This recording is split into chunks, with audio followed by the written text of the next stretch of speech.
കൊല്ലം ജില്ലാ കലോത്സവത്തിനിടെ കയ്യാങ്കളി കോൽക്കളി മത്സരത്തിന്റെ വിധി നിർണയത്തിലുണ്ടായ തർക്കമാണ് കയ്യാങ്കളിയിലേക്ക് കലാശിച്ചത്. പോലീസ് ലാത്തി വീശി നിരവധി ആളുകൾക്ക് പരിക്കേറ്റു. ഇന്നലെ രാത്രി 9 മണിയോടെയായിരുന്നു ഈ സംഘർഷം. അരുൺരാജ് കൊല്ലത്ത് നിന്ന് വിവരങ്ങളുമായി ചേരുന്നു.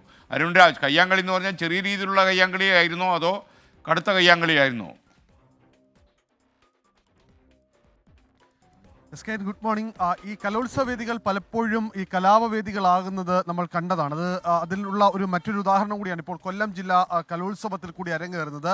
ആദ്യഘട്ടത്തിൽ കലോത്സവം ഈ 6ാം വേദിയിൽ നടക്കുകയായിരുന്നു. ഈ നടന്ന വിധി നിർണയിച്ചപ്പോഴാണ് ഈ 2ാം സ്ഥാനം നിർണയിച്ച അല്ലെങ്കിൽ നൽകിയ ആ ടീമിന്റെ കോൽക്കളി മത്സരത്തിൽ കോലൊടിഞ്ഞു പോയി എന്നുള്ളതായിരുന്നു ഇതിൽ പ്രശ്നമുണ്ടാക്കിയവർ ആദ്യം ഉന്നയിച്ചത്. തുടർന്ന് ആദ്യഘട്ടത്തിൽ പോലീസിന്റെ കൂടി സാന്നിധ്യത്തിൽ ഈ ചർച്ച നടത്തി. ഈ ചർച്ചയ്ക്കിടയിലാണ് പോലീസിനെ അടക്കം പിടിച്ചു തള്ളുകയും ഈ വിധികർത്താക്കളെ കയ്യേറ്റം ചെയ്യാൻ ശ്രമിക്കുകയും ഒരു വിഭാഗം ശ്രമിച്ചത്.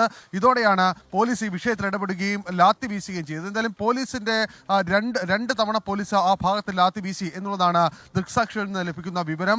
ഈ ലാത്തി വീശുകയും ഈ സംഘർഷം ഉണ്ടാക്കിയ കുറച്ചുപേരെ പോലീസ് അറസ്റ്റ് ചെയ്യുകയും ചെയ്തിട്ടുണ്ട്.